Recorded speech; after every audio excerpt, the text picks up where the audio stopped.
Aujourd'hui dans Censorship, je reçois Edéenne, fondatrice d'une maison de haute joaillerie installée rue de la Paix à Paris. Avant les diamants et l'or, il y a eu les sciences, l'exploration, les ruptures, et un moment de bascule qui a tout changé. Dans cet épisode, on parle de ce que ça veut dire changer de trajectoire, faire confiance à son intuition et construire une œuvre et une entreprise alignée avec ses valeurs. On parle aussi de peur, de résilience, de création et de cette question essentielle.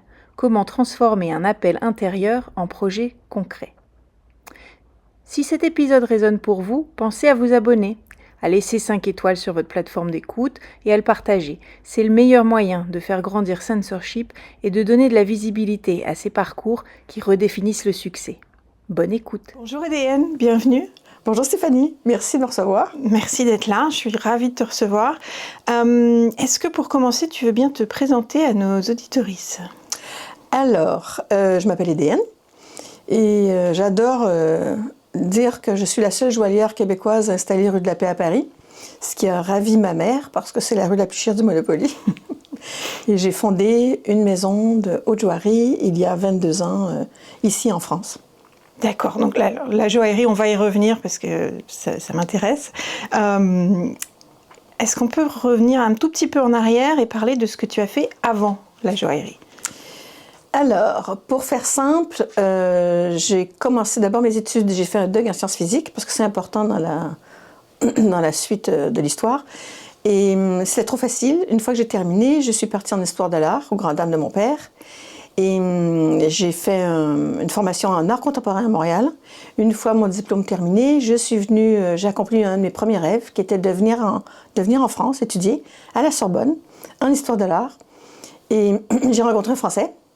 Donc, qui prend mari, prend pays, et avec qui j'ai eu 2 enfants. Et à la suite de quoi, j'ai eu beaucoup d'emplois, mais toujours à durée déterminée. Je n'ai jamais eu d'emploi à durée indéterminée, ce qui était assez pénible, en fait, assez stressant. Donc, c'était pas un choix ? Ah non, c'était pas un choix du tout. Et j'ai travaillé au Centre Pompidou. Ça a été vraiment une très belle expérience à 2 reprises, au Festival du film sur l'art. Et puis, à la suite de quoi, je suis allée au ministère des Affaires étrangères français, au bureau du cinéma, à faire des programmes, à faire circuler à travers le monde. Ensuite, je suis devenue producteur de documentaires pour la télévision dans une grosse société de production française. Et là, il y a des actionnaires français qui m'ont demandé de venir réanimer une société de long métrage qui était en difficulté. Je l'ai nettoyée et au bout de 6 mois, je leur ai dit, bien messieurs, si vous voulez gagner de l'argent en masse dans le texte, nous allons faire de l'Internet. Nous sommes en 1996, donc j'ai créé une des premières sociétés en conseil Internet en allant chercher le savoir-faire québécois, puisque les Québécois étaient vraiment en avance par rapport à ça. Et au 99, la société a été vendue à une SS2I et je suis devenue directeur général de la section numérique. Mais je suis partie au bout d'1 an et à ce moment-là, je suis devenue coach de président directeur généraux. Et j'ai adoré ça. J'étais comme un poisson dans l'eau. Et je les aidais à être beaucoup plus consommateur-centriques qu'argent-centriques parce qu'en fait, c'est par les produits que tu vends que tu gagnes de l'argent plutôt que juste par tes actions en bourse. Donc il faut que les clients soient ravis et qu'ensuite ils continuent d'acheter. Exactement. Okay. Exactement. Qu'est-ce qui t'a donné envie de créer ?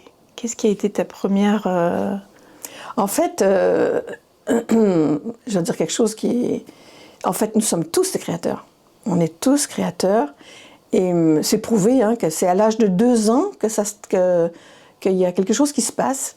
Selon ton contexte familial, selon différentes conditions, tu continues à créer. De toute façon, on crée tout le temps.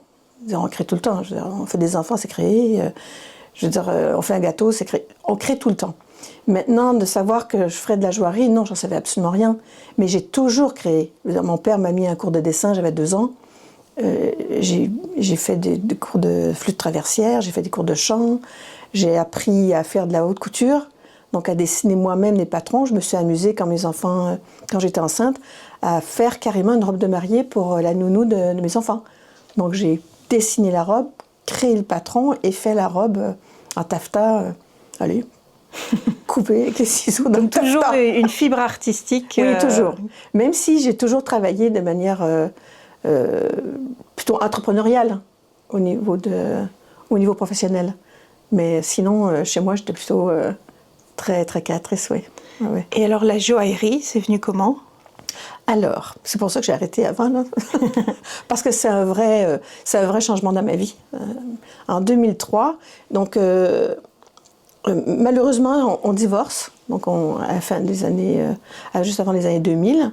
Mais je décide que je reste ici en France parce que j'ai pas envie que mes enfants soient toujours dans l'avion. C'est un vrai choix, hein, d'épouser quelqu'un de pays étranger. Et donc je reste ici et donc c'est là où je deviens coach et mon nouveau chum, donc ça veut dire mon nouveau compagnon. Il n'a pas duré longtemps, il a duré 3 mois, mais c'est pas grave. Chaque homme qu'on rencontre sert à quelque chose, hein. Et il m'a invité à aller faire une plongée. Alors je dis je veux bien, mais j'ai jamais plongé dans ma vie. C'est en septembre 2003. Et en fait, on va au lac Majeur et tu plonges pas dans le lac, il y a beaucoup trop noir, donc tu plonges dans les rivières qui alimentent le lac. Tu mets le costume sur le dos, les bonbonnes, et tu as à descendre à pied des falaises de 50 mètres. Avec les... Et si tu n'es pas mort arrivé en bas, ben, tu plonges dans à peu près 20 mètres d'eau. C'est superbe parce que tu vois comment le canyon a été fait à travers les siècles pour créer ce courant d'eau encaissé. C'est très, très beau. Mais il s'est avéré qu'au bout de 20 minutes de plongée, des plongeurs aguerris sont passés à côté de moi, ils ont soulevé des alluvions, je voyais absolument plus rien. Donc sans m'en rendre compte, je voyais même pas ma main devant mon masque, sans m'en rendre compte, je suis montée jusqu'à la surface en quelques secondes. Donc ma tête sort dans le courant, entre ces falaises, aucun rivage, et je suis en détresse. Je suis en détresse parce que je suis allée beaucoup trop vite. J'ai appris par après qu'en plus, ça aurait pu être dangereux parce qu'en montagne, moins 20, ça correspond à moins 30. Donc il faut des paliers. Avec l'altitude. Avec l'altitude, exactement. Mon instructeur finit par me trouver, parce que c'était mon baptême, hein, je n'avais jamais plongé de ma vie, et il finit par me trouver en me disant « faut que tu replonges, faut que tu replonges ». Comme je suis une scientifique, je reconnais que malheureusement, il faut que je replonge. J'ai une trouille d'enfer, mais je replonge. Et en fait, arrivé en bas, j'allais tellement mieux, j'étais tellement surprise que je me suis retournée. Et c'est exactement à ce moment-là qu'il y a eu le soleil derrière un arbre en haut de la falaise qui a fait un phénomène de réfraction. J'étais entourée d'un arc-en-ciel qui a transformé tous les cailloux en dessous de moi en saphir, rubis, émeraude. Je fais, c'est un signe, je vais devenir joaillière. J'ai ramassé le caillou le plus doré, je l'ai mis dans ma combinaison et 2 semaines après, j'étais assise sur les bancs d'école de gémologie pour aller faire mes études pour être expert. Et au lieu de le faire en 4 ans, 1 fois par semaine, ce qui est d'habitude ce qu'on fait, je l'ai fait tous les jours pendant 5 mois. Et pendant ce cours, c'était tellement extraordinaire parce qu'en fait, quand tu as une loupe, c'est comme si tu voyais l'univers en tout petit. Tu passes à travers un sablier et tu vas de l'autre côté et tu vois l'univers dans les pierres. C'est vraiment magnifique ce qu'on peut voir dans les pierres, qui est leur ADN, c'est leur passeport, hein. Et pendant ce temps-là, j'ai décidé que j'allais fonder une maison de joaillerie. J'ai 45 ans, j'ai plus un centime parce que, en fait, mon mari a été escroqué, on a tout perdu. J'y connais strictement rien, strictement rien. Je suis une femme dans un monde d'hommes. On est en 2003, hein, et je suis même pas française. Je suis québécoise. Or qu'au Québec, chez nous, le luxe, ben, c'est les Canada Goose, les skidoo, puis les espaces, les grosses voitures. Donc c'était vraiment atypique que je décide de fonder une maison de haute joaillerie, donc en décembre 2003. Donc ça fait 22 ans, là. Voilà. Waouh, donc une révélation lors d'une plongée, ce qui pourrait sembler complètement décorrélé de la joaillerie. Tu as cette vision. Est-ce que tu as replongé depuis? Une fois, en Martinique. Et je me suis fait encore une autre frousse parce que je suis arrivée sur le bord d'un ravin. Donc là où j'ai eu un abysse, je me suis dit, bon, je pense que la plongée, j'ai fait ce que je devais faire. Tu en as tiré ce que tu devais en tirer, tu as eu ton signe, ta révélation. Okay. Oui, c'est extraordinaire en plongée, c'est quand même extraordinaire. Ah oui, j'adore ça. Est-ce que, parce que là tu le racontes, on dirait que c'était tout tracé, tu savais exactement là où tu allais, j'imagine, en tout cas je me raconte qu'il y a eu des doutes, des moments où tu n'étais pas sûre que ça allait marcher, ou est-ce qu'au contraire tu étais complètement déterminée? C'est assez curieux parce que c'est vrai que c'est difficile de répondre à ça. Parce que des doutes, c'est sûr qu'on en a, je dirais presque à 80% du temps. Je veux dire, Je pense que c'est le chemin, c'est ce qu'on a à traverser qui est le plus difficile, c'est le doute. Bon, dès le début, on a le doute de l'usurpateur, ça, c'est classique. Où on se dit, mais qu'est-ce que je fais là? C'est pas ma place. Je suis pas issue d'un père joaillier ou diamantaire. Je n'ai aucune connaissance là-dedans. Et ce qui m'a guidée, c'est la réaction des clients. C'est ma manière d'aborder la joaillerie. Et, en fait, c'est de voir comment le client réagit quand je lui donne la pièce que j'ai faite pour lui, parce que je fais essentiellement à 80% des pièces sur mesure, ce qu'on appelle communément des portraits joailliers. Parce qu'après mon cours de gémologie, mon premier atelier me disait « tu peux faire ça, mais pas ça ». Là, je dis « ah ben attends, tu me saoules, là, je vais retourner à l'école ». Je suis retournée à l'école de joaillerie. Donc vous voyez, les doutes, on a des doutes, et après ça, c'est qu'il faut trouver des solutions rapidement. Donc je suis à l'école de joaillerie, et là encore une fois, je me ramasse avec des petits jeunes de 19, 20 ans à l'école de joaillerie ici à Paris, rue du Louvre. Et je me dis, mais qu'est-ce que tu fais là, ma pauvre fille? Mais à partir du moment où j'avais mon bloc de cire dans la main et la lime, ma tête a explosé. Et j'ai compris 3 choses. La première, que c'est illimité, tu peux faire ce que tu veux. Ce que tu veux. La deuxième, qu'on peut faire des œuvres d'art avec des diamants et de l'or, des saphirs, des émeraudes. Et la troisième, que je suis sculpteur. Et c'est là que j'ai décidé qu'au lieu de chercher de la pièce que tout le monde va aimer, il faut énormément d'argent pour te convaincre d'acheter une BM plutôt qu'une Mercedes. Je n'avais pas cet argent-là. Et j'ai pas 25 ans non plus. J'ai décidé qu'à la place, j'allais consacrer ma vie à montrer à quel point sont extraordinaires chaque personne qui a la chance d'avoir mon numéro de téléphone. C'est-à-dire que quand on vient à la rencontre ici dans la maison EDN, c'est qu'on a un entretien, ça démarre par un entretien, et on pose, par exemple, si moi j'ai rendez-vous, je pose énormément de questions sur ce que tu es, ce que tu fais, as-tu des enfants, pourquoi tu es tombé en amour, et entre 1 heure et 2 heures, je dis, bon, ça suffit, j'ai vu, et je transforme en signe ce qui me bouleverse dans ce que j'ai entendu, dans ce qu'on m'a dit. Et c'est extraordinaire, parce que ça ne prend pas 5 minutes pour avoir des choses extrêmement profondes.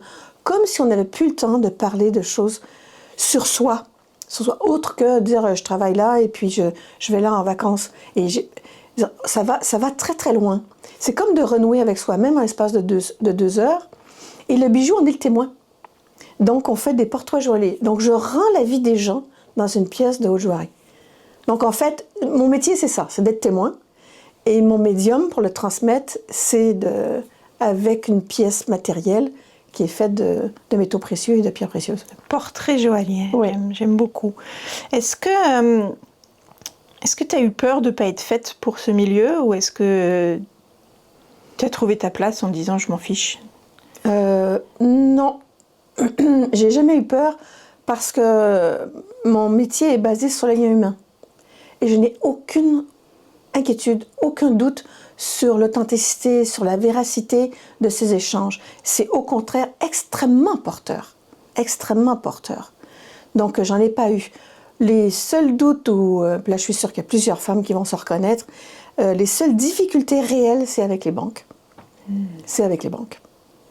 Les banques ont beaucoup de difficultés ils sont derrière des tableaux, ils sont derrière des chiffres, c'est très très très difficile en tant que femme déjà, et deuxièmement dans une entreprise comme faire de la haute joaillerie. Ça demande beaucoup de fonds, j'en avais aucun, donc il a fallu que je sois extrêmement inventive pour vraiment faire fonctionner cette société. Et malgré parce que tu avais déjà dirigé une entreprise, tu avais une carrière derrière toi pour montrer que tu étais capable de. Mais j'avais des actionnaires. Gérer. Et c'était des actionnaires qui étaient tous fortunés. Et ils avaient une ambition dans cette société de long métrage. Et c'était le fondement de cette maison de production. Donc, quand je suis arrivée, que j'ai fait de l'Internet, c'est sûr que quand ils ont vu tout ce qui est en train d'arriver, ils étaient derrière moi, même si au début, ils ne comprenaient strictement rien. Il y avait la confiance déjà. Oui, il y avait la confiance. Il y avait la confiance. Et avec les banques, ça a été plus difficile de. En haute joaillerie, beaucoup plus difficile. Beaucoup plus. Il y a des banquiers que j'aime beaucoup, hein. Que j'aime beaucoup, personnellement.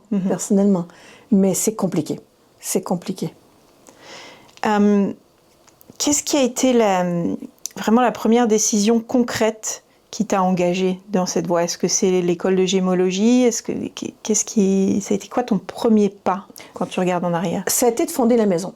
Et quand je regarde, je sais que j'en ai reparlé avec ma mère avant qu'elle parte, et où j'ai dit, maman, est-ce que tu aurais pu imaginer un jour que j'aurais fondé une maison de joaillerie?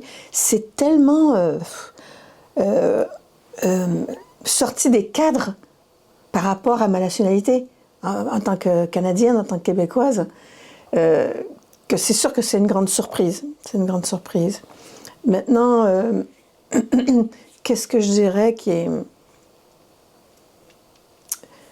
Je pense que la plus grande décision, parce que fonder la société, c'est une chose, parce qu'il y a quelque chose il y a une énergie qui vient de la joie de faire. Après, tu te nourris du retour. Après, il reste toujours le côté financier, là, qui est toujours le côté... toujours un peu ça sur tes épaules. Mais je pense que l'autre moment majeur pour moi, c'est quand j'ai fait la première exposition publique. Parce que je suis très privée, je suis très secrète. Ce qui aujourd'hui, j'ai décidé cette année de lever le voile maintenant sur la maison. Et en 2008, ça a été ma première exposition publique où j'ai montré quelle est ma vision de la haute joaillerie, qui est de transmettre des personnalités, pas juste ce qu'ils possèdent, mais ce qu'ils sont. Par exemple, il y a des journalistes, je suis allée passer un mois de vacances au Québec cet été, et il y a des journalistes qui m'ont demandé quelle serait la différence par rapport aux gens de la place Vendôme et de toi. Et je dis, en fait, les gens à la place Vendôme, ils voient le client, ils le voient. Hein. Maintenant, je crois que l'étape qu'on a au-dessus, c'est que nous, on les entend. On ne fait pas juste les écouter, on les entend et on traduit. Donc, on est vraiment dans un autre schéma, une autre approche. Donc, lorsque j'ai fait ma première exposition, en 2008, au Centre culturel canadien, donc c'est le Canada qui m'a tendu la main pour la première fois, et après, c'était le musée de la Légion d'honneur, ici à Paris, qui m'a exposé 3 fois, à 3 reprises. Et on a reproduit un concept qu'à l'époque, qui était totalement innovant, c'est qu'on a exposé dans le noir, complètement dans le noir. Ça permettait aux gens qui rentrent d'être attentifs. On leur donnait une lampe de poche. Donc c'est eux qui devaient se guider grâce à la lampe de poche qu'ils ont dans la main. Et donc, ils ne sont pas préoccupés à savoir qui est là, qui est à droite, à gauche. Donc, ils sont concentrés.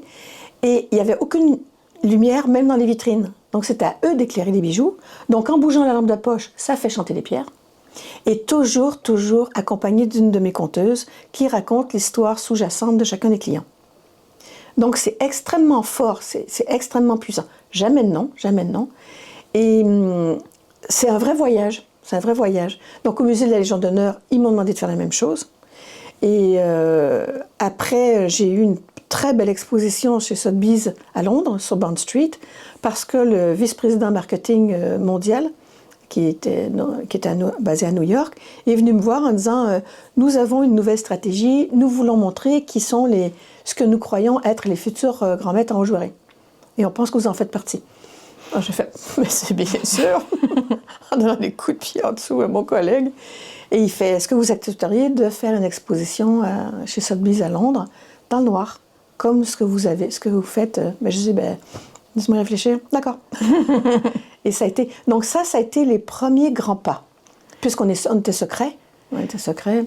C'est ça, c'est sortir de ce côté secret, sortir de l'ombre et venir asseoir en fait ta place en tant qu'artiste. Oui. Parce qu'une exposition, moi, ça me fait penser tout de suite à l'aspect artistique de ton métier et de venir asseoir une vraie crédibilité en fait. Et ça, en fait, tout à l'heure, la question que tu as posée par rapport aux doutes que tu pouvais avoir, le mot artiste est pour moi une épithète. C'est-à-dire que tu ne peux pas dire je suis belle. Hein. Non, c'est quelqu'un qui te le dit. Artiste, c'est la même chose pour moi. Là, l'usurpation il y a un vrai doute d'être usurpateur sur de me faire dire que d'être un artiste. J'ai même la difficulté à le dire. Hein. C'est assez fou. Mais effectivement, quelque part, je suis allée rechercher... quand je suis allée en histoire de l'art, parce que je croyais que je n'étais pas faite pour aller en art plastique. Or que c'est ce que je voulais, c'est d'aller en art plastique. Mais je me disais, j'ai rien à raconter, j'ai pas de valeur à transmettre. C'est ce que je pensais. J'avais pas de valeur à transmettre. Ta légitimité n'était pas là. Oui, oui. Je ne la sentais pas. Or que dans le fond, aujourd'hui, quand je regarde, j'en avais autant que n'importe qui. Autant que n'importe qui. Et aujourd'hui, j'ai plus aucun doute là-dessus. Parce qu'on est même allé à un cran au-dessus.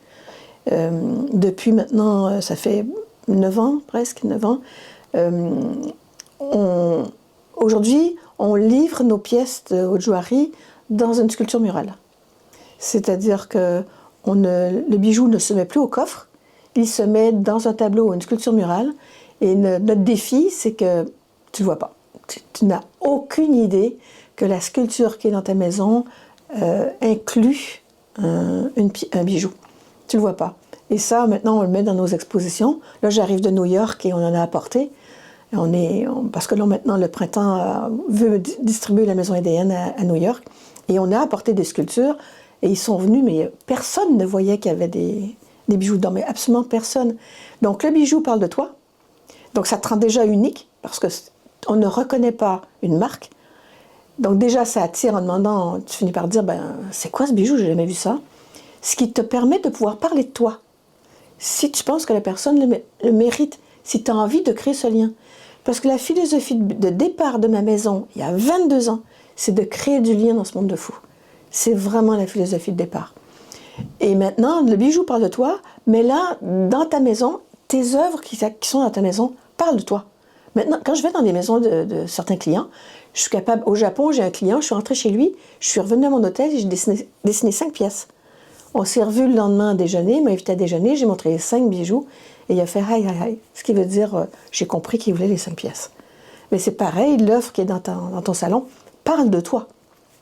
Donc j'ai envie de te demander, normalement je demande ça à la fin, mais là, où est-ce que les gens peuvent aller voir ce travail? Alors, est-ce que tu as un site internet où ils peuvent aller voir de quoi? Parce que là, tu racontes, et moi-même j'ai envie d'aller regarder. En fait, pas encore. On a un site internet qu'on a fait. Le Covid, bien sûr, nous amène à avoir d'autres stratégies. On a des défis permanents. Et là, c'est là où j'ai décidé que j'allais communiquer davantage. Donc, on a fait un site, mais dès le départ, j'ai dit, je ne parlais pas des tableaux, parce que c'est quelque chose qui m'est propre, qui m'est vraiment propre. Et j'avais pas envie, parce que c'est vrai que c'est un métier où les gens cherchent beaucoup ce qui se passe ailleurs pour se l'approprier, et j'ai pas ce pouvoir. C'est pour ça que cette année, j'ai dit, non, c'est bon, maintenant, EDN, déjà, ça fait 9 ans qu'on est associé à ça, maintenant je le rendre public, je rends public. Et en fait, je fais des expositions, donc il faut suivre les expositions que l'on fait. Là, cette année, j'en ai fait 6.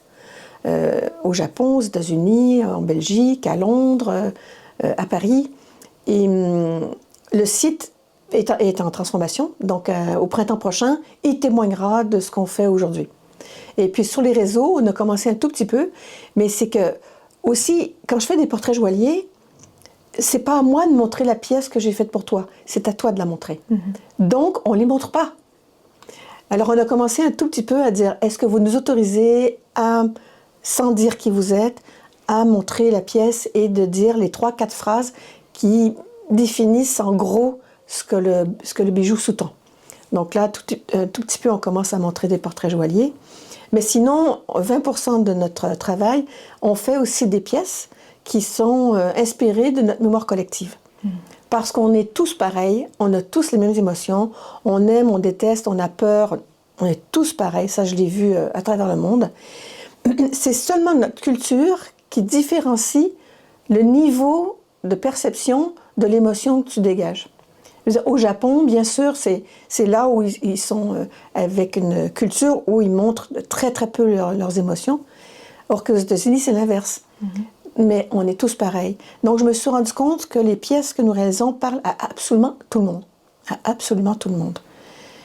Est-ce que c'est le moment peut-être, je sais que tu as amené une pièce à montrer, oui, j'ai envie de la voir. Oui, j'ai envie de la revoir et que tu m'expliques un petit peu. Alors cette pièce, j'ai apporté celle-là. parce que c'est encore une fois une pierre blanche de la maison EDN. Et elle s'appelle Épiphanie. Et je me suis inspirée, parce qu'en fait, c'est ça qui est important, ce qui a beaucoup changé ma vision de la création. C'est quand je cherchais en me disant, qu'est-ce que je vais faire que tout le monde va aimer, ce que je vais faire. Et en fait, je me suis rendu compte que plus tu es intime, paradoxalement, plus tu es universel. Si tu commences à être universel dès le départ, ben là, tu cherches qu'est-ce qui va accrocher les gens. Or, que j'ai fait l'inverse. Je vais parler de ce que je vis, de ce que je sens, parce que je suis persuadée que je ne suis pas la seule à vivre la même chose. Donc, c'est comme ça que je fonctionne quand je fais des pièces qui sont à vendre. Ça me parle, parce qu'en fait, ce qui est vraiment universel, c'est les émotions qu'on ressent tous et toutes. Bien sûr. Et donc l'intime qui devient universel. Que ce soit ton mari, tes enfants, ton travail, tes parents, je veux dire, les amis, oui. Le voyage, l'émerveillement. Donc celui-là, ça s'appelle Épiphanie. Et sa signification, c'est que dans la vie, il ne faut pas que tu aies peur, plonge. Plonge. Parce que quand tu plonges et que finalement tu réalises que tu as traversé le chaos, c'est incroyable les surprises totalement inattendues que tu peux découvrir une fois que tu as traversé, que tu as plongé. Et c'est ce qui m'est arrivé. Parce qu'en faisant cette plongée entre les falaises, eh bien, j'ai découvert ma nouvelle vie, ma nouvelle vocation. J'ai même changé de nom. On en parlera plus tard, mais j'ai même changé de nom. D'accord. Donc, je montre ici. Ça s'appelle Épiphanie. Je vais enlever celui-ci. Voilà. Alors, je ne sais pas si vous le verrez bien. Donc, il s'appelle Épiphanie.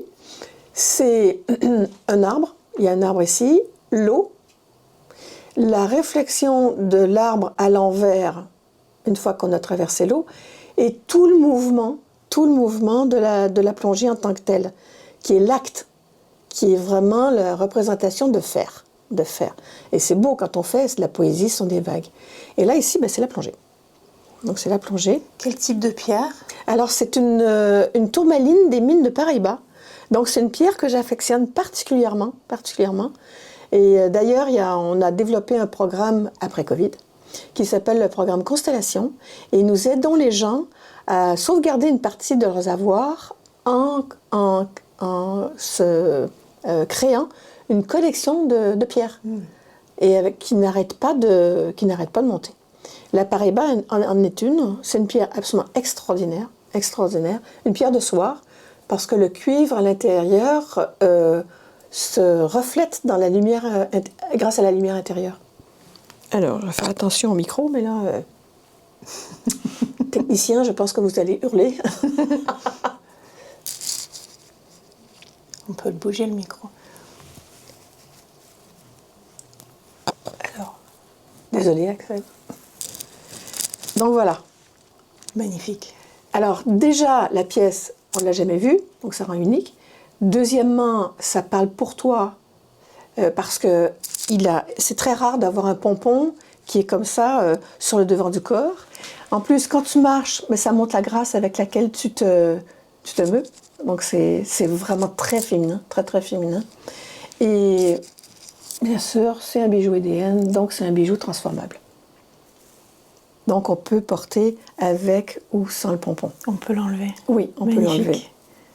Magnifique. Donc ça, c'est une pièce... Merci d'avoir apporté ça et de me montrer, de partager ton art. C'est sublime. J'arrive pas à enlever mes yeux de cette topaline. Cette pierre, c'est ce que ça fait. Ouais. En fait, j'ai un souvenir des Oscars un jour, ça doit faire 7-8 ans, où tu as Angelina Jolie qui porte 2 émeraudes énormes aux oreilles. Et à chaque fois que la caméra faisait un panneau, tu ne voyais que ça. Tu ne voyais que les 2 émeraudes aux oreilles. La Paraíba fait la même chose. Elle capte le regard. C'est une pierre impressionnante. Et comme l'eau est très importante pour moi,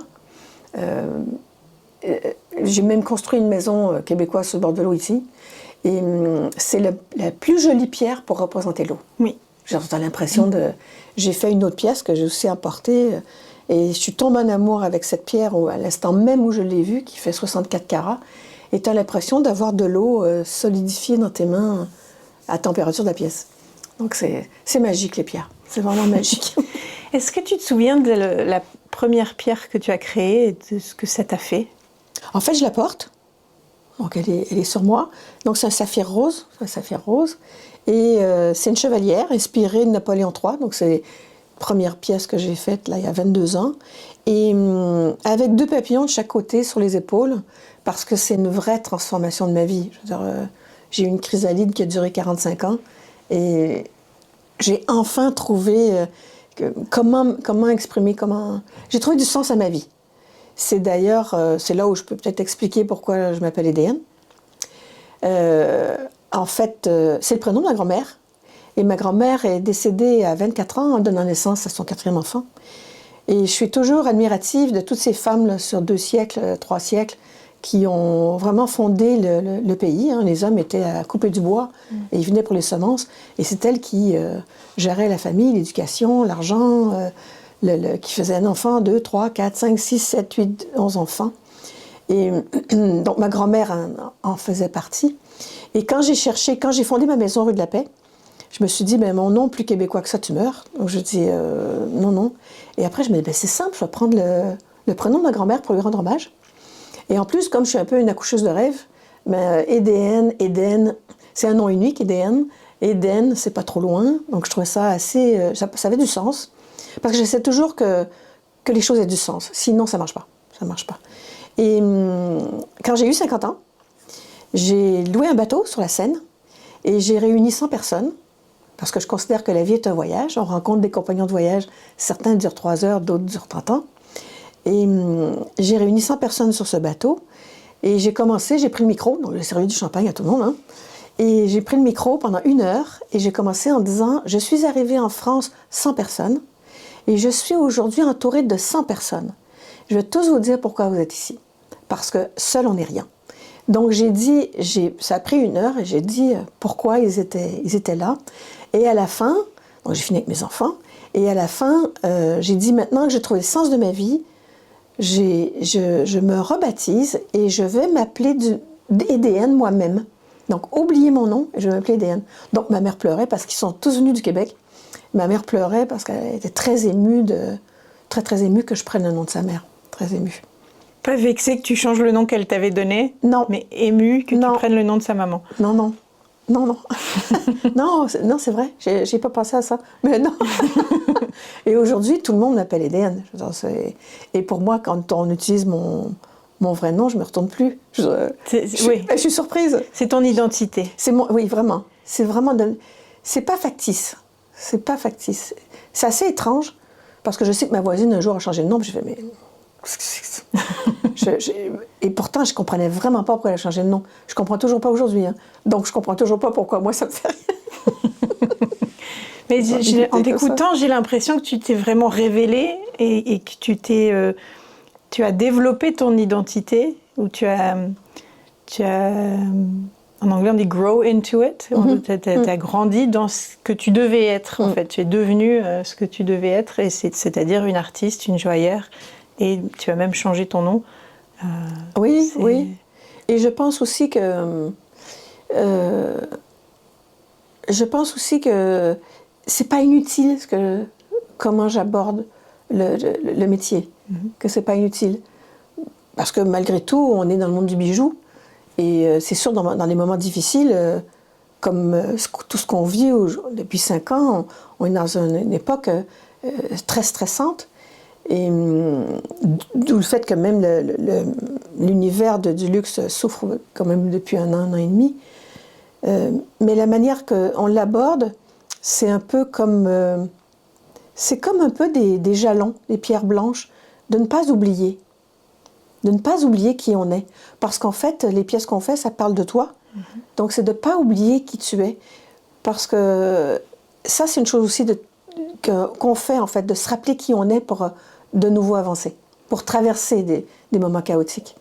C'est magnifique, parce qu'en plus, ce sont des pièces qui se transmettent de génération en génération, donc ça devient des témoins de la personne qui a Exactement. C'est pour ça qu'il y a peu de pièces en salle des ventes.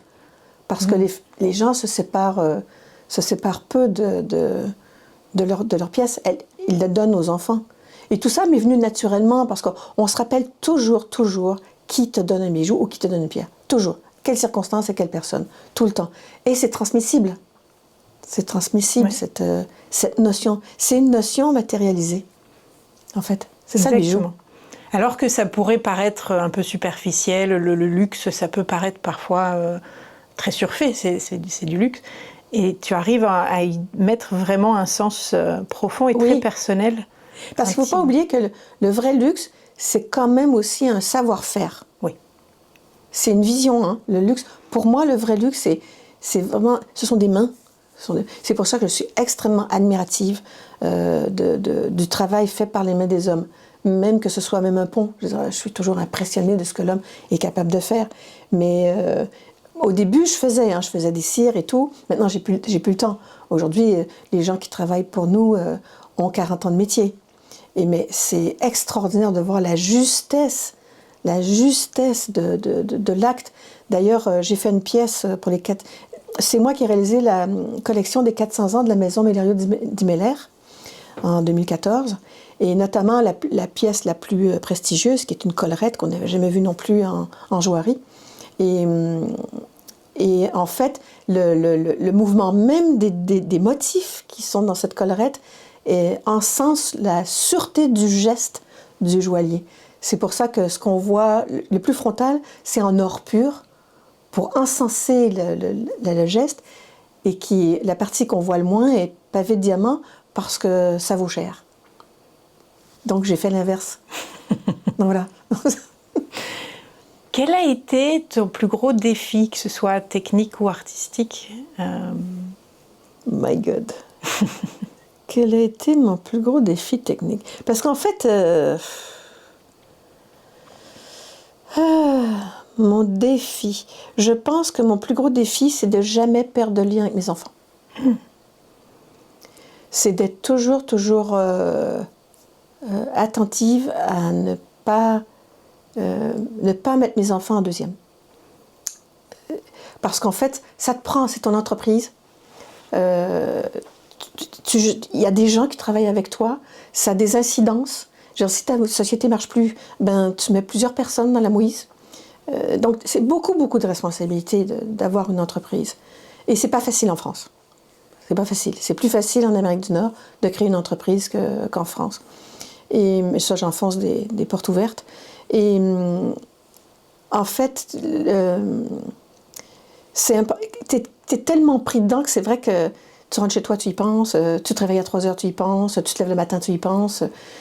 C'est même, il y a une blague avec mes enfants, quand je partais en vacances avec les enfants, et là, je me promène, je crée tout le temps. Je suis dans une rue, et mes enfants, maintenant, quand ils voient quelque chose, ils font « Bon, ça y est, maman a encore inventé un bijou. » Donc, c'est ce qu'on a créé, en fait, c'est une complicité avec mes enfants. J'ai même mon aîné qui est venu travailler à un moment avec moi. Et puis après, c'est plus facile après que ton enfant aille voir ailleurs pour après revenir s'il en a envie. Parce que ça aussi, j'ai découvert que tu peux pas l'obliger. Mm-hmm. C'est si elle en a envie. Elle en a envie. Voilà. Je m'attendais pas à ce que tu me parles de ça, comme ton plus gros défi, garder le lien avec tes enfants. Et ça revient sur ce que tu disais, tu fais de la joaillerie pour recréer du lien dans ce monde de fous. Donc tu es très attentive à ça, au fait de rester en lien à soi-même et aux autres. Oui. Mais c'est fondamental. C'est fondamental. Je pense que on en a besoin encore plus qu'avant. Encore plus qu'avant. Qu'avant quoi? Je pense qu'on a vécu des très belles années, des années 80, 90. Bon, 90, ça commence à être plus compliqué. Mais je peux dire que j'ai vécu une belle enfance. J'ai vécu une belle adolescence. Et aujourd'hui, je trouve que c'est compliqué. Nos enfants sont dans un contexte qui est beaucoup plus tendu que moi, mon enfance et mon adolescence.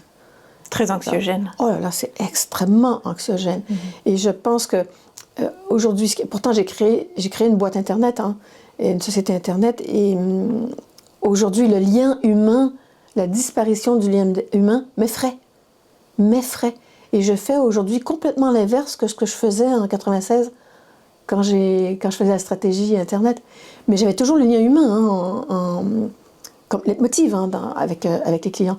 Mais aujourd'hui, c'est fondamental. C'est de ne pas perdre notre humanitude. Notre humanitude. Donc, pas d'intelligence artificielle dans la maison EDN? Non. Non, c'est un vrai sujet. Bah oui, j'imagine. C'est un vrai sujet. Oui, je dis, j'admire la main de l'homme. J'admire l'intelligence de l'homme. Aujourd'hui, je pense sérieusement qu'on sera surpassé, et plus rapidement qu'on pense. Je vais y assister avant de partir. J'en suis persuadée. Ça va très très vite. Et quand je regarde la souffrance des enfants, la souffrance des adolescents, je lis beaucoup là-dessus. C'est quelque chose qui me... Comme ça m'inquiète, je le lis. Et je sais que je suis plutôt rétrograde en disant que moi, ça m'effraie plutôt. C'est sûr qu'il y a des choses... J'ai un gendre, lui, qui en est complètement fou. Et on a des discussions assez épineuses. Mais bon, l'intelligence artificielle, c'est sûr qu'elle est... De toute façon, elle est là... qu'on est déjà sur Google, on est déjà avec... c'est déjà artificiel qu'on ait 52 réponses. Maintenant, l'IA t'amène une réponse. Et à baser sur quelle valeur? Ça dépend vraiment de la question que tu vas poser. Donc, on revient à l'humain, qu'il faut que l'humain soit extrêmement précis à ce que ses valeurs transpercent pour que la réponse de l'IA, qui est unique, bon, c'est sûr que tu la développes au fur et à mesure, mais elle soit appropriée à ta quête. Parce qu'encore sur Google, tu as 52 réponses. Donc tu peux encore fouiller par rapport à tes valeurs. Oui, là maintenant, l'IA condense les 52 réponses et... T'en apportes une. Oui. T'en apportes une. Et il faut faire le tri aussi et se souvenir que ça n'est qu'une machine et que c'est pas la science infuse. Oui. Et c'est ça aujourd'hui, ce qui m'effraie, c'est que les enfants écoutent, par exemple, les conseils de l'IA. Et qui ne connaît pas. Et l'IA, maintenant, même dit que dans des chats, qui connaît plus l'enfant que l'enfant lui-même, ou que la mère elle-même. Donc, bon, c'est un autre monde. Oui, ça, c'est effrayant. C'est un autre monde. De quoi est-ce que tu es la plus fière? De mes enfants. De tes enfants? Oui. J'adore les voir grandir. Je l'adore. Comme dans le film avec Gamblin, qui disait que le plus beau spectacle de ta vie, c'est de voir tes enfants grandir. C'est une vérité, c'est une réalité. De voir qui ils deviennent. Oh là là. Et là, je pense que j'ai un étage supérieur, c'est mes petits-enfants. Mes petits-enfants, c'est un bonheur absolu. Et d'ailleurs, ils aimeraient bien que je sois plus grand-mère et moins chef d'entreprise. Mais je leur dis que EDN est aussi mon enfant. C'est ta création. C'est ma création. Et je peux le dire, en toute humilité, que je suis très fière de ce que cette maison est, de ce qu'elle véhicule. Je suis très fière de ce que c'est. Puis surtout, je suis fière qu'elle existe encore. Est-ce que tu as eu des moments où tu as cru que ça allait peut-être s'effondrer ou des périodes particulièrement difficiles? Ah oui. Mais au Covid. Ouais. Donc ça, je remercie le gouvernement d'avoir fait les PGE parce que c'est vraiment ce qui m'a sauvée. D'ailleurs, je finis de le rembourser là, dans 3 mois. Une page qui se tourne. Ah oui, une page qui se tourne. Et là, c'est sûr qu'avec tout ce qui se passe dans le monde, il y a un effet immédiat sur l'activité. Et l'année dernière, donc les 2 dernières années, je me suis vraiment demandé si j'allais être en mesure, en capacité de pouvoir laisser la maison ouverte. C'était assez compliqué, d'où le changement radical, parce que j'ai été coach de grands patrons d'entreprise, et ma formule, c'était « dis-moi où sont tes freins ». Dis-moi pas où ça marche, parce que tu es très fier, ça va, ce machin. OK, ça c'est 10 minutes. Mais dis-moi où c'est difficile. Et c'est à partir de là, en travaillant là-dessus, qu'en fait, on dépasse même les compétiteurs. C'est vraiment en travaillant sur les freins. Et c'est difficile de l'appliquer pour soi-même, parce qu'on a, comme on dit communément, la tête dans le guidon. Donc on est là à se dire, non, mais ça va aller. Puis à un moment donné où il faut que tu arrêtes. Il faut que tu arrêtes. C'est ce que j'ai fait en janvier 2024. J'ai arrêté pendant 3 semaines. Je me suis isolée sur une île en France. Et là, j'ai fait tout ce qui était pour et tout ce qui était contre. Et à la sortie des 3 semaines, je décidais si je fermais ou pas. Ça a été vraiment le moment. Et en sortant, j'ai dit, d'accord, je ne ferme pas. Ça ne va pas être facile, mais je ne ferme pas. Et cette année, c'est là où j'ai vraiment changé de stratégie en disant d'une part que j'allais communiquer, que c'est idiot en fait de rester dans anonyme, de rester anonyme. Et d'autant que c'est tellement génial de partager. Et de l'autre, j'ai décidé aussi d'être distribuée dans 5 endroits dans le monde. Donc au Japon, au Moyen-Orient, aux États-Unis, à Londres et à Paris. Parce que je suis à Londres depuis 10 ans tous les mois. Et là, c'est en train de se mettre en place. Donc on a déjà 2 lieux signés. Donc au Japon et à New York. Et là, je suis en train de mettre en place les 3 autres lieux. Et ça, c'est assez extraordinaire de toute façon, c'est extraordinaire de créer. Donc c'est encore une autre création, en fait. C'est un développement. Oui. Oui. Et Donc, toujours avec des symboles. Comme par exemple, dans chaque lieu, il y a toujours 2 collections. Il y en a une qui sont les papillons, qui est la ligne rouge de la maison EDN. Et pourquoi le papillon? Parce que c'est pour moi le symbole de la ténacité dans la grâce. J'explique. Parce que j'ai déjà été prise un jour dans un nuage de monarques. Et les monarques, vous savez, ces papillons rouges et noirs, volent de Californie au Québec en 3 générations, en 9 mois, qui ventent, qui pleuvent, qui neige, qui grêle. Ils y vont, ils suivent leurs intuitions. C'est pareil, parce qu'en tant que femme, je pense qu'on travaille un peu plus pour réaliser nos rêves. Donc je trouvais que c'était un très beau symbole pour démontrer qu'on est tenace, mais toujours dans la grâce. Toujours dans la grâce. Donc j'ai pris le papillon. Donc j'ai beaucoup de pièces de papillons, que ce soit 37 jetés sur la poitrine. J'ai même fait des diadèmes, j'ai des bagues. Donc cette collection se retrouvera partout, dans les 5 lieux. Et ça parle à toutes les femmes dans le monde. Donc c'est universel. C'est universel. Et j'ai même des tableaux dans lesquels sont inscrits les bijoux. Et ce sont tous entourés de papillons sur trembleuse qui bougent tout le temps.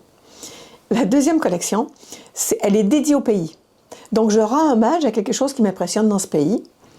Et si tu veux avoir celle qui est au Japon, qui encense le regard, parce que c'est, je trouve, un des pays les plus incroyables au niveau de l'élégance et de l'esthétique, mais il faut aller au Japon, comme Starbucks, il faut aller chercher la tasse à... Donc ça reste des pièces uniques et dédiées.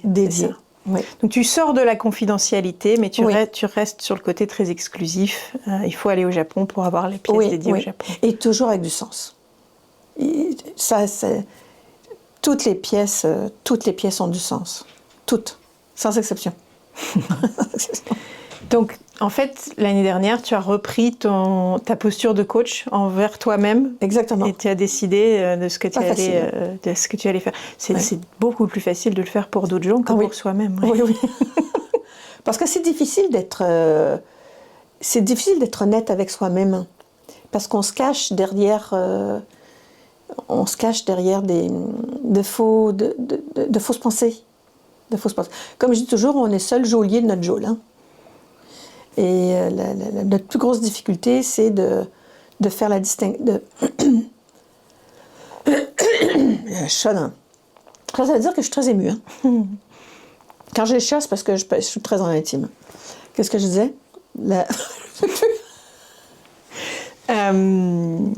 La grosse difficulté, c'est de faire la dissociation entre le rationnel et l'émotif. Et parfois, c'est l'émotif qui a raison. Souvent, je pense. Surtout, par exemple, la peur. La peur est un indicateur. Et il ne faut pas la fuir. Il faut surtout la reconnaître. Parce que je sais qu'à un moment donné, je me dis que je suis même dans le déni de ma peur. Mais quand tu te réveilles à 3 heures, puis tu te réveilles à 3 heures, tu te rendors à 6 heures, c'est vraiment parce que tu es inquiet. Tu es inquiet. Et il y a un moment donné où je lui ai reconnu ma peur en disant, bon, ok, c'est correct. Donc maintenant, qu'est-ce qui ne va pas? Et c'est d'avoir beaucoup d'humilité envers soi-même en disant, là, c'est là où tu pêches, là, là, là, là. Et tout doucement, cette année, j'ai décidé de mettre ma peur de côté. Je me demande même encore comment j'ai fait. Et je suis en train de mettre les solutions en place. Et c'est très puissant, parce que c'est très nourrissant. C'est très, très, très nourrissant. Beaucoup d'humilité et beaucoup d'indulgence aussi. Oui, mais pour ça, reconnaître difficile. ses limites. Oui. Et les accepter. Oui, les accepter. C'est... Les accepter. Puis aujourd'hui, en fait, je crains plus maintenant de le dire, qu'on est vulnérable à des endroits, parce qu'en fait, ça te sert. À partir du moment où tu le reconnais, ça te sert. C'est comme là, c'est là où je retrouve vraiment quand je coachais des PDG. C'est quand tu reconnais le frein et que tu le fais accepter par la personne, parce qu'elle peut l'entendre, mais pas l'absorber. Et du coup, ça ne marchera pas. Donc, il faut qu'elle l'absorbe et qu'elle le fasse sienne. Et là, ça y est, c'est un déclic, paf. Là, on peut transformer ce frein en énergie motrice. Oui, c'est ce que je dis. Cet été, j'ai fait un virage à 180 degrés. À 180 degrés dans ma société. Et je le sens, là, on est parti sur de très jolies choses. Donc, une nouvelle énergie qui est injectée. Oui. Ah, c'est chouette, c'est chouette. Quel message est-ce que tu aimerais transmettre à quelqu'un qui peut-être n'ose pas suivre son intuition ou son rêve? Ben, c'est de la suivre, justement. Qu'est-ce que ça t'a demandé, toi, pour oser? Qu'est-ce que ça m'a demandé pour oser? C'est que les périodes sont tellement différentes, donc font appel à des choses, à des mécanismes différents.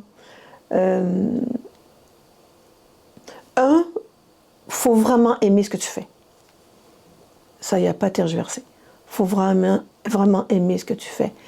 2, il faut que tu trouves du sens à ce que tu fais. Parce qu'à un moment donné où tu te réveilles et que c'est vide de sens, tout tombe. Donc, trouver du sens. Je veux dire, je donnerai un exemple. Bon, j'en ai plusieurs qui m'ont amené à me conforter dans ce que je fais, mais un que je peux citer qui est très, très facile. Dans ma première exposition au musée de la Légion d'honneur, on n'a rien vendu, alors que j'avais emprunté 100 000 euros. Et le grand chancelier m'a demandé, comme ça triplait l'affluence du musée, le grand chancelier m'a demandé de revenir. Et je lui ai dit, ben d'accord, je reviens dans 2 ans. Et ma sœur m'a dit, mais pourquoi est-ce que tu recommences? Tu n'as rien gagné. Et je lui ai dit, je sens qu'il faut que je le fasse. Donc j'ai vraiment une intuition, il faut que je le fasse. Mais il y a une autre chose qui me nourrit, et qui me nourrit vraiment. C'est, il y a quelqu'un notamment, à chaque fois qu'il y avait des visites, quelqu'un pleurait. À chaque fois. Parce qu'en fait, on témoigne de vie de gens ordinaires. Et on a besoin de témoignages de gens ordinaires. Et il y avait notamment une femme qui est venue une 2e fois à l'exposition et qui est venue me voir en disant « Je suis revenue vous voir, EDN, parce que quand je suis rentrée la première fois, j'ai quitté mon mari. Je suis sortie de votre exposition, j'ai décidé de rester avec lui. » Donc elle est revenue 2 semaines après pour venir me dire ça. Donc bien sûr que toute mon équipe autour de moi était sidérée, les bras ballants en disant « Mais c'est quoi ça ?» Et je me suis rendu compte qu'il y avait quelque chose à faire, toujours dans cette histoire de lien humain, mais qu'il y avait quelque chose à faire. Et donc le sens, pour moi, est devenu évident. Donc j'avais déjà l'amour de ce que je fais, le sens est devenu d'une évidence. L'usurpation a disparu d'un seul coup. Donc c'est ça, comme je répète ce que j'ai dit tout à l'heure, on est le seul geôlier de sa geôle. Donc c'est de se méfier de soi-même. Enfin non, je suis rendue à 3. De se méfier de soi-même, de ce qu'on pense. Les croyances limitantes, c'est de ça que tu parles? Oui. Il faut vraiment, vraiment se dire que le ciel est la limite. C'est vraiment... La joaillerie n'était absolument pas un métier canadien. Et j'ai vraiment dit, je me présente toujours comme étant la fondatrice de la maison EDN, pas comme un designer en joaillerie. Je suis la fondatrice d'une maison. Van Cleef a rencontré Harpels il y a 120 ans. Regardez aujourd'hui cette maison extraordinaire. Mais c'est pareil, j'ai 2 petites filles, 4 petits-enfants. On ne sait pas ce qui va advenir de cette maison dans le temps. Mais elle a des valeurs, qui tiennent la route. Donc j'ai des assises. Maintenant, c'est de la faire perdurer. Et ça, c'est d'avoir de la ténacité. Je suis vraiment dans l'intime. Hein. C'est d'avoir de la ténacité. De croire en soi. On peut écouter, demander conseil. Demander de l'aide. Très important. Parce qu'il y a une autre chose qui est magique. Ah oui, ça aussi, donc 4, mais je le mettrais même en 1. C'est de dire tout haut ses rêves. C'est magique. Tant que vous les tenez en temps de vous, ils arriveront jamais. À partir du moment où tu les dis tout haut, c'est incroyable à quel point les gens peuvent t'aider. Tu deviens lumineux et les gens t'aident. C'est impressionnant. C'est vraiment impressionnant. Et de là, on peut créer des opportunités, des rencontres. Complètement. Alors que si on le garde à l'intérieur, effectivement, il n'y a rien qui se passe. Ben, c'est comme dire, je vais arrêter de fumer. Bon, tu le gardes en dedans de toi, en espérant que demain, je vais y arriver. Qu'après-demain, je vais y arriver. À partir du moment où tu le dis tout haut, c'est un vrai défi. Ça veut dire que même en face des autres, moi, je t'ai dit là, que j'ai arrêté de fumer il y a une semaine. Donc, c'est sûr que j'ai ton regard qui va peser quand je vais avoir le paquet de cigarettes ou je vais le reprendre.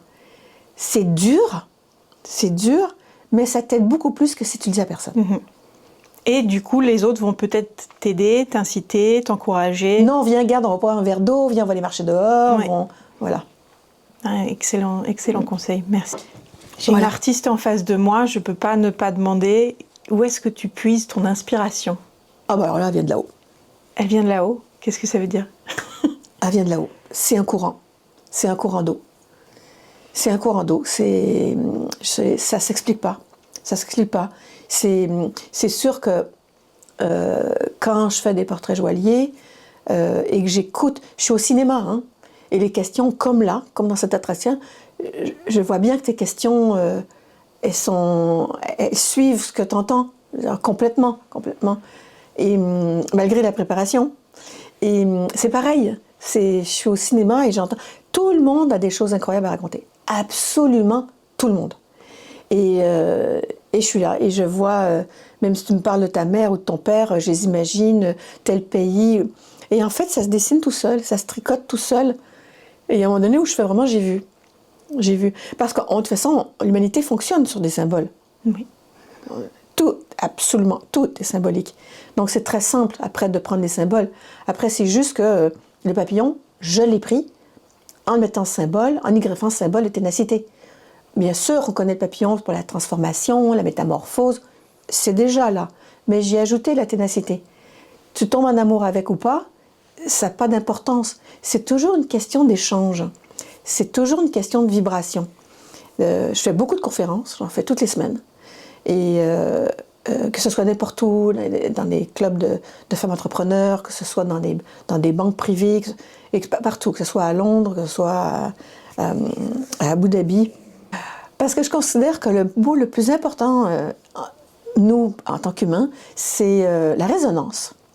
Le deuxième mot le plus important, c'est d'aimer. Parce que si tu ne sais pas raisonner, tu ne peux pas aimer. Sinon, tu es pris seulement avec toi-même. Et il n'y a rien de plus extraordinaire qu'une vraie émotion d'amour qui naît d'une vibration. Donc, tout est vibration. Absolument. De toute façon, même les objets, hein, tout bouge. Hein. Même une pierre, il y a de la covalence dans une pierre. Si on avait l'oreille pour, on entendrait la molécule changer de strate. Donc, même les pierres chantent, si on était capable. Donc, tout vibre. Absolument. On est énergie. Et on entre en résonance et c'est là qu'on crée le lien. Oui, et tout se fait, je veux dire, tout se fait. C'est Saint-Laurent qui avait dit une très jolie chose dans un documentaire avant qu'il disparaisse, et qui disait qu'il était comme un ruisseau, que c'est de la fluidité. Ah, c'est pas quelque chose de précis dans ton cerveau, tu dis je vais piocher maintenant. Non, c'est plus grand que soi. C'est plus grand que soi. Après ça, c'est l'attention de dire, quand tu l'as vu, une fois sorti, ah oui, ça marche.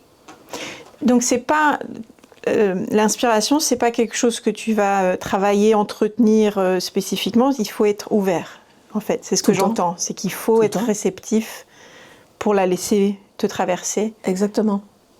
Et pouvoir la traduire. Puis même le regard partout. Je veux dire, quand je marche ou que je sois, je regarde partout. Parce que même de voir des choses, c'est inspirant. C'est inspirant. Donc une curiosité aussi. Oui, oui, oui. Ah, oui. Bah, le monde est tellement incroyable. La vie est incroyable. Parce qu'en fait, c'est ce qu'on fait, hein. On encense la vie. Si j'avais quelque chose à dire, décrire notre travail, c'est on est des témoins et on encense la vie. Alors. Magnifique. Une dernière question. Qu'est-ce qu'on peut te souhaiter à ce stade de ton parcours?